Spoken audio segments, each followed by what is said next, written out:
Setiap kali raya, anak memang paling teruja kumpul duit raya.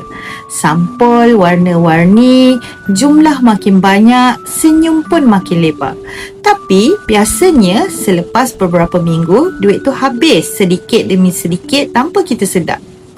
Sebab itu, dari tahun lepas dan tahun ini kami buat keputusan berbeza.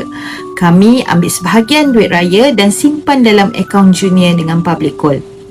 Bukan nak halang dia guna duit, tapi nak ajar dari kecil bahawa duit boleh jadi sesuatu yang lebih bernilai bila kita simpan dengan cara yang betul. Simpanan emas ini di atas nama anak. Boleh tambah bila ada lebihan dan sesuai untuk jangka panjang.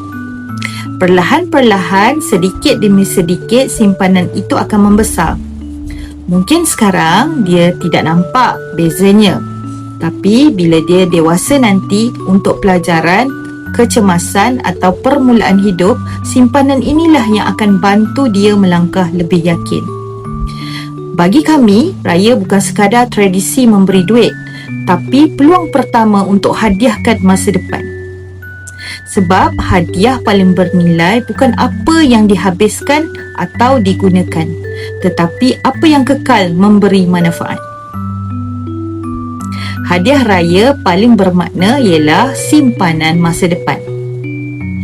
Bagi yang berminat untuk memulakan simpanan emas bersama Public Gold, tuan-puan boleh isi borang sign up di bio saya atau PM saya. Saya akan bimbing tuan-puan dengan cara dan langkah-langkah simpanan emas yang terbaik untuk tuan-puan.